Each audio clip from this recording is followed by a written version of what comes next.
खालिद,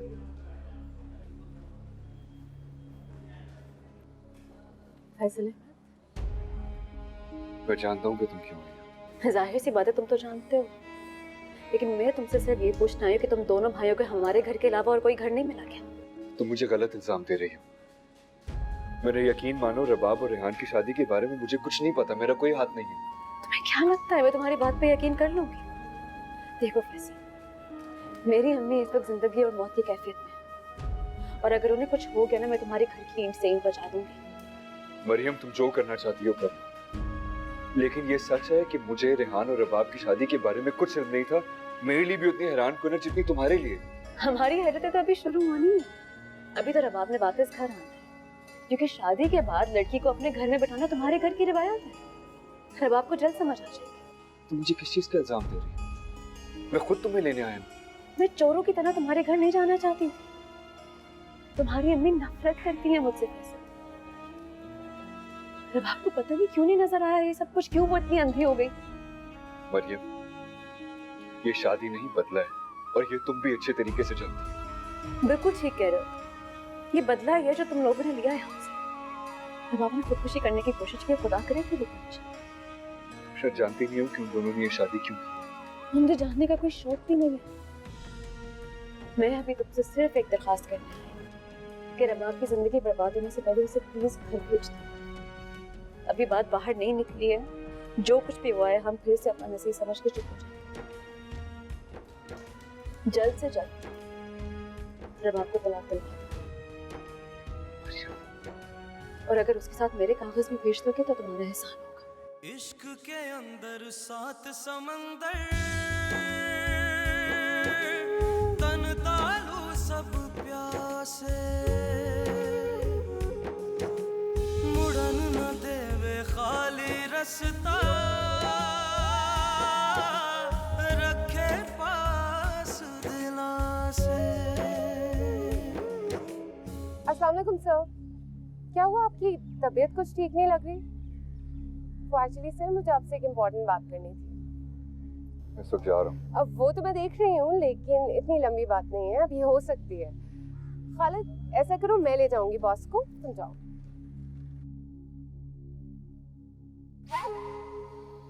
मुबारक हो। मुझे पता था कि तुम क्या बात करोगी। चलो एटलीस्ट तुम्हें कुछ तो पता चला।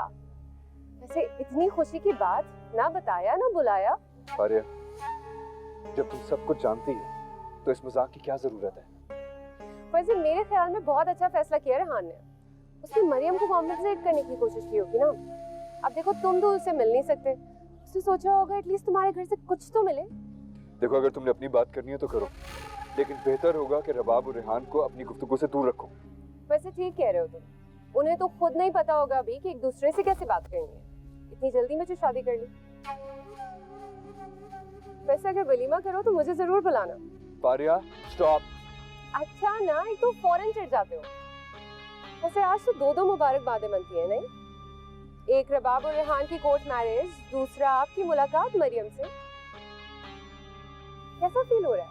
बहुत अरसे बाद मिले हो ना। देखो पारिया, अगर तुम्हारे पास अपनी कोई बात करने के लिए नहीं है तो तुम जा सकती हो। मेरे पास तो तुम्हें देने के लिए सिर्फ बहुत सारी मोहब्बत है, लेकिन एक्चुअली तुमसे किसी ने आज तक मोहब्बत की नहीं ना, इसलिए तुम्हें रिएक्ट करना नहीं आता। Pariya please just stop, okay? मैं इस वक्त इस तरह की किसी गुफ्तगू की मूड में नहीं। यही तो तुम्हारा मसला है, हर काम गलत वक्त पर करते हो। बस एक बात कहूं, हम भी कर लें वैसा जैसा रबाब और रेहान ने किया। तुम्हारे बाबा तुम्हारे लिए इतना अच्छा लड़का ढूंढ तो चुके हैं, उसके साथ क्यों नहीं चले जाते? और वो लड़का हम दोनों को मुंह दिखाई देकर जा चुका है। मेरा लड़का तो मेरे सामने।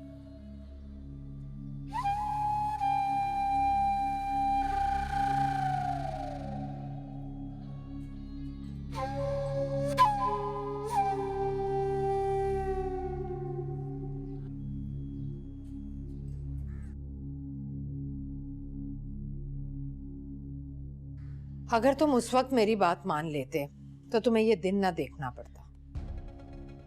उस घर ने हमसे सब कुछ छीन लिया।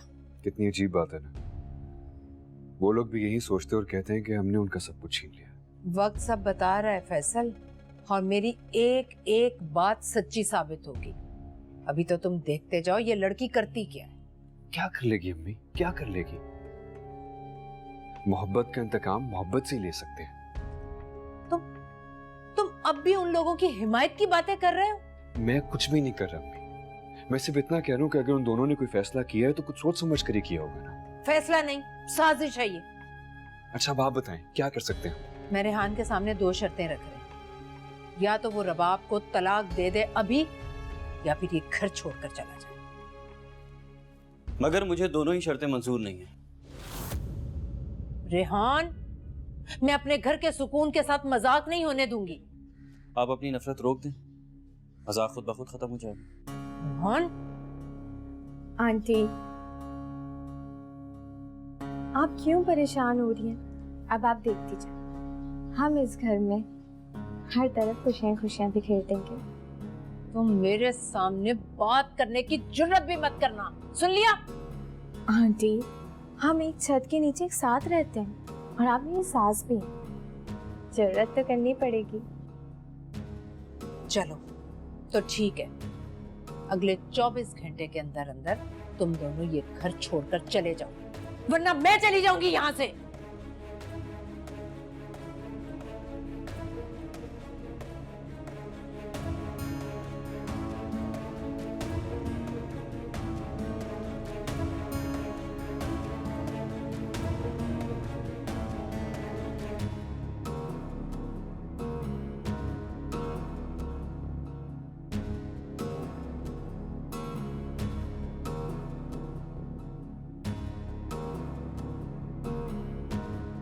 नहीं भाई, मैं इन झंझटों में एग्जीबिशन अटेंड नहीं कर सकती। हाँ ओके। आंटी रेहान कह रहे थे कि मैं आपसे वलीमे की डेट कंफर्म कर लूं। मैंने तुम्हें कहा था ना कि इस घर से निकल जाओ। अरे अपने घर को छोड़ के मैं कहाँ जाऊंगी? अब तो जीना मरना सब यही है। भाड़ में जाओ, दूर हो जाओ मेरी नजरों से। मुझे पता है कि आप मुझसे कितनी नफरत करती हैं, बल्कि मेरे पूरे घर वालों से भी। लेकिन क्यों? अब देखे ना, आपका अपना ही बेटा मेरी मिन्नत करके मुझे मनाता है। मुझे मालूम नहीं था कि तुम लोग जादूगर भी हो। काश के होते तो पहले वाली मुझसे पहले इस घर में होती। खामोश, दराज। लो, अरे आज आप तो हर बात पे जीत। भाई खुदा ने जबान दी है तो चलेगी तो सही। और मैं कौन सा आपकी शान में गुस्ताखी कर रही हूँ? निकल जाओ मेरे घर से इसी वक्त, जाओ। निकल जाऊंगी, निकल जाओ, लेकिन पहले आप वलीमे की डेट तो कंफर्म कर दो। परसों ठीक है ना? निकल जाओ।